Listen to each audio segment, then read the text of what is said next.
হেৰি আপুনি নিজৰ ঘৰখন এৰি কলৈ গুচি গ'ল বাৰু? ক'ত আছে? কি খাইছে আপুনি? মানুহেনো নিজৰ ঘৰখন এৰি এনেকৈ আঁতৰি যায়নে? আমাৰ ভুল হৈছে, আমি মানিছোঁ। সেই বুলি আপুনি নিজৰ ঘৰখন এৰি আঁতৰি যাব লাগেনে? আপোনাৰ অবিহনে আমি কেনেকৈ জীয়াই থাকিম?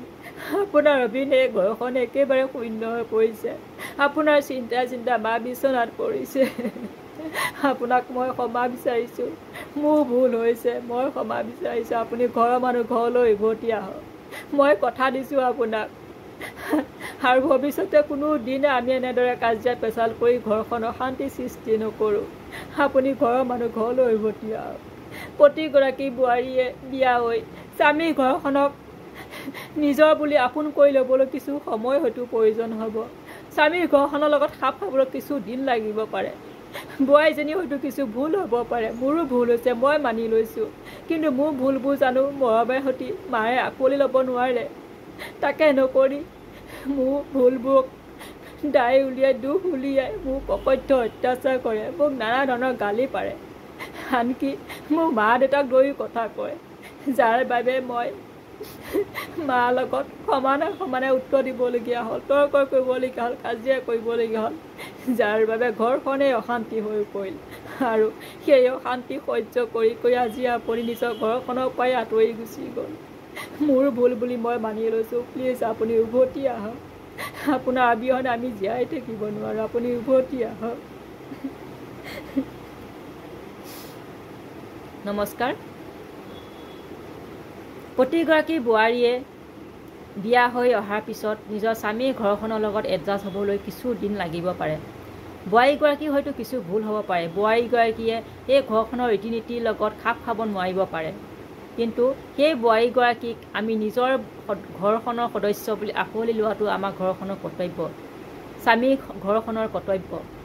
শাহুগৰাকীও বোৱাৰীগৰাকী ভুলটোক যাতে মৰমে সৈতে শুধৰাই দিয়ে, আঙুলিয়াই দিয়ে, তেতিয়া হয়তো বোৱাৰীগৰাকীও শাহুগৰাকীক মৰম আৰু শ্ৰদ্ধা কৰিবলৈ বাধ্য হ'ব।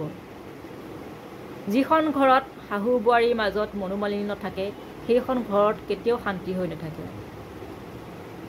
আৰু আমাৰ মাজত প্ৰায়ে এটা কথালৈ সন্দেহ কৰে, সেইটো হৈছে শাহু আৰু বোৱাৰীৰ মাজত থকা সম্পৰ্কটো লৈ। আৰু সেইটো সন্দেহ কৰিবলৈ স্থলো হয়, কাৰণ আমাৰ প্ৰায়বোৰ ঘৰতে শাহু আৰু বোৱাৰীৰ মাজত সম্পৰ্কটো একেবাৰে বেয়া দেখা যায়। খুব কম সংখ্যক ঘৰতহে শাহু বোৱাৰীৰ মৰম চেনেহটো দেখা যায়। প্ৰায়বোৰ ঘৰতে মনোমালিন্য থাকে। সেইটো হৈছে বুজাবুজিৰ অভাৱ। বোৱাৰীগৰাকীয়েও শাহুগৰাকীক নিজৰ মাতৃ জ্ঞান কৰিব লাগিব, আৰু শাহুগৰাকীয়েও বোৱাৰীগৰাকীক নিজৰ জীয়াই বুলি ভাবিব লাগিব।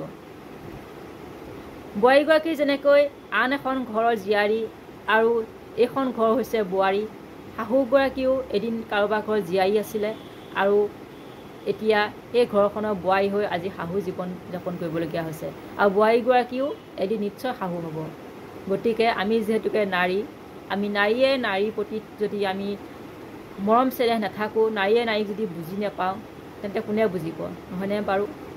গতিকে দুই ঘৰৰ মানুহৰ লগত আমি যিহেতুকে এটা ভাল সম্পৰ্ক গঢ়িবৰ কাৰণে আমি চেষ্টা কৰিছোঁ, ভাল সম্পৰ্কৰ কাৰণে এখন বিয়া হয়, এইখন ঘৰৰ লগত সিখন ঘৰৰ এটা ল'ৰা এজনী ছোৱালীৰ মাজত বিয়া হয়। গতিকে দুইখন ঘৰৰ মাজত মৰম চেনেহো আদান প্ৰদান থাকিব, তেতিয়াহে যেতিয়া শাহু আৰু বোৱাৰীৰ মাজত মৰম চেনেহটো থাকিব। গতিকে আহক আমি শাহু আৰু বোৱাৰী ইজনে সিজনীৰ প্ৰতি আমি মৰম চেনেহৰ মাজত আবদ্ধ হৈ সংসাৰখন, আমাৰ ঘৰখন শান্তি আৰু সুখৰ কৰি ৰাখোঁ।